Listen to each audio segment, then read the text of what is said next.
ao Senhor da seara que mande ceifeiros para a sua seara.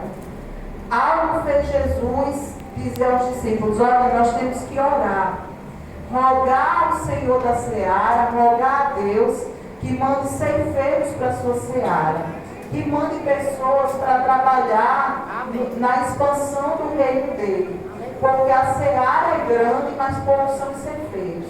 E o que foi que fez Jesus perceber isso, que precisava de mais gente? Foi que ele olhou para as multidões, versículo 36, diz: e vendo as multidões, teve grande compaixão delas, porque andavam desgarrados e errantes, como ovelhas que não têm pastor. Jesus olhou para as multidões e teve compaixão delas, porque elas estavam desgarradas e errantes. Eu tenho uma tradução da Bíblia que diz que elas estavam aflitas e exaustas. E elas estavam sem pastor, e ele percebeu que era preciso pedir ao Senhor da seara que mandasse mais ceifeiros para a sua seara. A mesma oração que Jesus mandou os discípulos fazer, é a mesma que nós temos que fazer também. Aleluia. Senhor, manda os ceifeiros para a tua seara. Então Jesus teve compaixão daquela multidão. Ele comparou a multidão a ovelha sem um pastor. Uma ovelha sem pastor, ela está muito no perigo. Porque normalmente onde tem ovelhas tem o quê? Lobos. E ali tem lobos, porque elas estão à mercê dos lobos. Elas estão sem direção, sem saber para que lugar ir, porque é o pastor que vai conduzindo. Mas se está sem pastor, como é que vai ser conduzida? E o que vai gerar é você ficar aflito e exausto mesmo. Porque exausto de tanto andar para lá e para cá e não saber o que fazer, não saber para onde ir. E aflito por essa agonia de não saber o que fazer. Então Jesus olhou para essa multidão e ele sentiu uma grande compaixão no coração dele. Ele sentiu uma grande compaixão, a misericórdia, né? É sentir a miséria do coração, a misericórdia. Sentir que aquela multidão estava em um sofrimento muito profundo. E Jesus sentiu isso e disse: esse povo precisa de pastor, né? Então, a ovelha sem pastor, ela está sem a vara e o cajado. O salmista Davi disse no Salmo 23: Senhor, a tua vara e teu cajado me consolam. Era um consolo para o salmista, a vara e o cajado. A ovelha sem pastor está sem a vara e sem o cajado. A vara, o pastor usa para tanger o que vem contra a ovelhinha. Ele vem aquilo ali, ele vai para a vara e tange. E o cajado, ele coloca quando a ovelhinha está indo para o lado errado. Ele coloca, normalmente o cajado tem uma ponta, bem assim, é envergado. Ele coloca no pescoço da ovelha e traz ela de volta para o caminho certo, para o lugar onde estão as outras ovelhas. E ali ele junta. E Jesus comparou a gente a ovelhas também, quando ele estava falando daquela parábola, que ele disse que o bom pastor, ele deixa as 99 ovelhas no aprisco e vai atrás da uma perdida. Então, ele viu essa multidão que estava sem esses benefícios de não ter o pastor, sem esse benefício de ter o pastor, que estava ali sem a vara, sem o cajado, e ele sentiu uma grande compaixão. E assim não estavam só essas pessoas, estava toda a humanidade. Coloque em Isaías 53, versículo 6.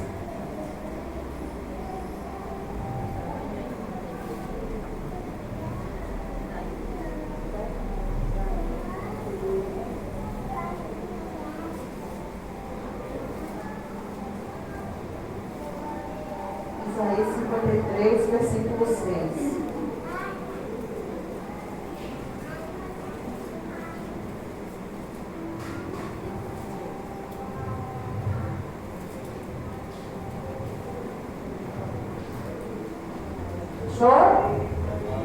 Isaías 53, 6 diz assim: todos nós andávamos desgarrados, como ovelhas, cada um se desviava pelo seu caminho, mas o Senhor fez cair sobre ele a iniquidade de todos nós. Então, essa multidão que Jesus viu, ela representa toda a humanidade. Estávamos todos nós como essas ovelhas, desgarradas. E o que foi que Deus fez cair sobre Jesus a iniquidade de todos nós. O que nos impedia de ser uma ovelha de Deus era que a gente estava no pecado, que a gente vivia uma vida de pecado, uma vida errada. Mas Jesus pegou os nossos pecados e levou sobre Ele mesmo. E então aí Ele nos fez ovelhas do seu pasto. Ele nos fez ovelhas suas. Lá em 1 Pedro 2,25, abra lá a Bíblia no final. Abra sua Bíblia lá em Apocalipse, aí você vem voltando até chegar em Pedro. Se você for ver no final, é mais fácil. Abre em Apocalipse e vai voltando. Aí 1 Pedro 2,25.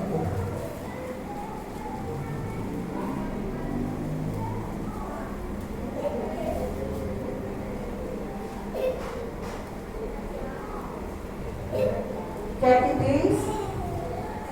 1 Pedro 2,25 diz assim: porque eras como ovelhas desgarradas, mas agora tens voltado ao pastor e bispo das vossas almas. Então antes você estava como aquela multidão que Jesus viu e sentiu compaixão, desgarrado e sem um pastor. Mas quando você aceitou Jesus como seu Senhor e Salvador, quando você disse: Jesus, eu aceito o Senhor na minha vida, se você não aceitou, ainda aceito. E você disse: Jesus, eu quero o Senhor, perdoa os meus pecados, entra no meu coração, eu te aceito como meu Senhor e Salvador da minha vida. A Bíblia diz que você voltou ao pastor e bispo da sua alma. O Senhor agora é o seu pastor. Você não está mais na condição de estar desgarrado e errante, aflito e exausto. O Senhor é o seu pastor. Amém? Então vamos ver o que acontece quando o Senhor é o nosso pastor. Abra lá no Salmo 23.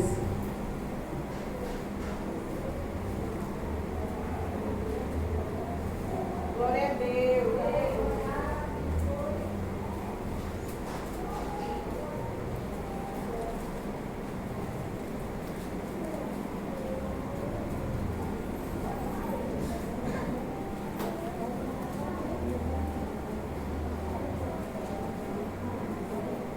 No meio da Bíblia está o livro de Salmos. Você pega a Bíblia e abre assim no meio, você já vai abrir Salmos. Salmos 23.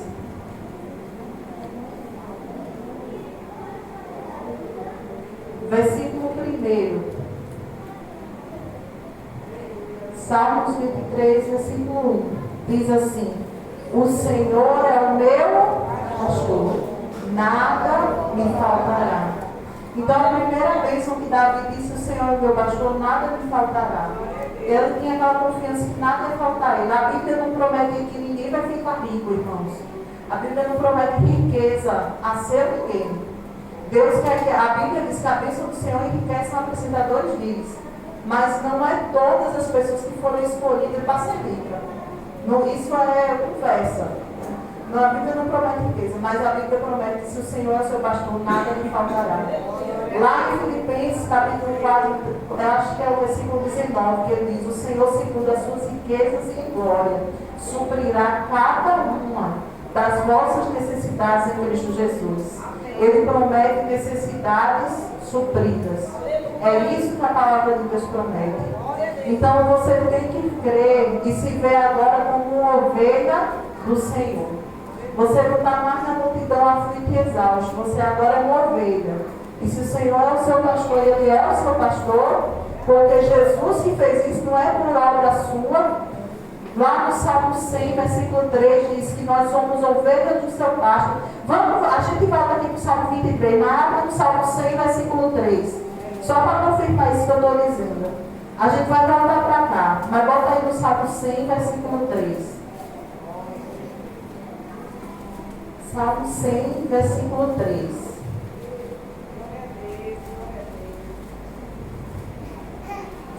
Saber que o Senhor é Deus, foi Ele quem nos fez, e não nós a nós mesmos. Somos povo seu e ovelhas do seu pasto. Nós somos o povo de Deus e as ovelhas do seu pasto. Foi Deus que nos fez. Então, quem fez você uma ovelha do Senhor foi o próprio Jesus. Lá na cruz, antes você estava desgarrado, mas Jesus levou sobre si todas as suas iniquidades. Tudo que separava você de Deus, tudo que separava você da bênção de Deus, tudo que separava você do céu, Jesus levou sobre si e fez você uma ovelha do Senhor. Volta para o Salmo 23, para a gente ver o resto. Deitar-me faz em verdes pastos, guia-me mansamente a águas tranquilas. Deus quer nos guiar aos verdes pastos, às águas tranquilas. Se você vive uma vida aflita, uma vida sem paz, não, eu quero dizer para você, isso não vem de Deus. Isso não é de Deus. Não é Deus que quer isso para você. Porque ele disse, o salmista disse, o Senhor me guia a águas tranquilas. Se você está num lugar onde é guerra por cima de guerra, é briga por cima de briga, é confusão por cima de confusão, é um disse-me-disse, é uma confusão só. Isso não é de Deus. Deus não está guiando você a isso. A Bíblia diz que Ele guia você às águas tranquilas. O que Ele quer para você é tranquilidade. Sem tranquilidade você não vive bem. Começa a surgir problema logo de estômago. Uma das primeiras coisas que ataca é o estômago da pessoa. A pessoa fica com gastrite nervosa, fica doente. Aí aparece problema no sono. A pessoa tem insônia, já não consegue dormir bem. E aí daí vai. Por quê? Porque não está vivendo nas águas tranquilas. Mas o Senhor quer guiar você às águas tranquilas, às águas de descanso. Ele diz, refrigera a minha alma. Refrigera, é o refrigério. Pensa aí no calor. Aí você entra naquele lugar que tem ar-condicionado. É bom ou não é? Deus quer fazer isso, mas é com a sua alma. Ele quer refrigerar a sua alma. Talvez você diga, estou precisando mesmo que a minha alma seja refrigerada. Talvez você tenha esquentado a cabeça com problema. Talvez você tenha esquentado a cabeça com muita coisa, com as dificuldades da vida, mas Deus quer refrigerar a sua alma, porque Ele é o seu pastor. Guia-me pelas veredas da justiça, por amor do seu nome. Ele quer guiar você pelas veredas, pelo caminho da justiça. A justiça é fazer o que é justo, fazer o que é certo, mas também é a justiça que Jesus fez na cruz. Ele quer guiar a gente pela justiça que Jesus fez na cruz por nós, para que a gente tome posse das bênçãos dele, tome posse de tudo aquilo que ele fez. Então ele quer guiar pelas veredas da justiça. Aí diz mais aqui, ainda que eu andasse pela sombra, ainda que eu ande pelo vale da sombra da morte, não temeria mal algum, porque tu estás comigo, a tua vara e teu cajado me consolam. Ou seja, mesmo que ele estivesse num lugar difícil, no vale da sombra da morte, ele diz, a tua vara e teu cajado me consolam. Ele tem um consolo. Eu sei que o Senhor vai estar lá com a sua vara. Eu posso estar num lugar difícil. Eu posso estar no vale da sombra da morte. Mas a tua vara vai estar ali para tanger o inimigo, para afetar o inimigo. E ainda que eu esteja pelo vale da sombra da morte, andando por lá, o teu cajado também me consola. O Senhor vai estar ali para me botar no caminho certo, para não me deixar desviar. E isso é um consolo para o salmista. E você pode ter esse consolo também. Mesmo que você esteja andando pelo vale da sombra da morte, o cajado e a vara de Deus é consolo para você. Amém? Aí o versículo 5 diz, prepara uma mesa na presença dos meus inimigos, unges a minha cabeça com óleo e o meu cálice transborda. Prepara a sua mesa na presença dos meus inimigos. Deus não esconde a sua vitória. é que o inimigo queira ou não queira, ele prepara a mesa para você na presença dos seus inimigos. Ele não vai dar vitória a você, desfruta da bênção escondidinho, para o diabo não saber, para o inimigo não saber. Não, é na presença dos seus inimigos mesmo. Ele vai ter que engolir. O diabo vai ter que engolir a sua bênção, porque Deus prepara uma mesa para você. Onde só havia aflição, onde só havia tropeço, onde você era levado ao pecado, onde você era levado à tristeza, Deus prepara uma mesa na presença dos seus inimigos, para que ele veja que você agora desfruta da bênção de Deus. Amém? Prepara uma mesa na presença dos meus inimigos. E o que é que diz mais? Unges a minha cabeça com óleo, e o meu cálice transborda. O cálice transborda. Quando Deus lhe unge, o cálice transborda, vai para outro cálice, vai para o outro, vai para outra pessoa, vai para a sua família, vai para o seu trabalho, vai para tudo. A bênção de Deus é transbordando sobre você. Ele unge a sua cabeça e o óleo transborda. E ele quer ungir, quer. Não tem outro tempo que Deus quer mais ungir a gente do que agora. A unção é a capacidade de Deus para fazer a obra dele. Imagine se Deus não quer ungir a gente nesse tempo. Deus quer dar unção. Deus quer derramar o poder dele para que a gente faça a obra dele nesse tempo. Porque ele dá as portas, está chegando já. Como a pastora estava dizendo, guerras, rumores de guerras, a coisa ficando feia lá no Oriente Médio. Os Estados Unidos atacou o Irã e está lá uma confusão danada. E quem sabe se essa confusão não vai chegar até o Brasil? Está perigoso. Quem sabe aonde essa confusão vai chegar? Mas Jesus advertiu que antes que ele viesse, viriam os sinais.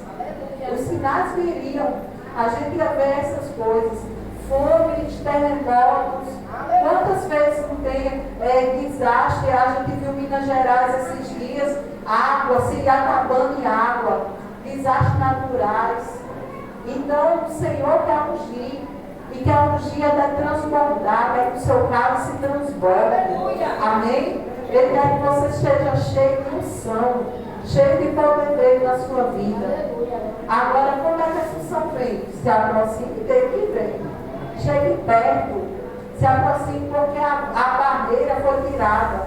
Jesus não morreu para dar a você uma religião. Ele morreu para abrir, para rasgar o véu. Para dizer, hoje você pode se relacionar com meu Pai. Você estava afastado dele, mas ele se fez pecado para que a gente se fizesse justiça. Então hoje você pode chegar perto de Deus. E quando você vai chegando perto de Deus, esse óleo vai transbordando. Essa unção vai vir, ele unge a sua cabeça e o seu cálice transborda. Daqui a pouco você não vai nem precisar fazer um esforço para falar de Jesus, porque vai sair naturalmente. Você não vai precisar preparar um sermão na sua cabeça. Quando a pessoa vier com você, vai sair Jesus da sua boca naturalmente. Porque é o que está dentro de você.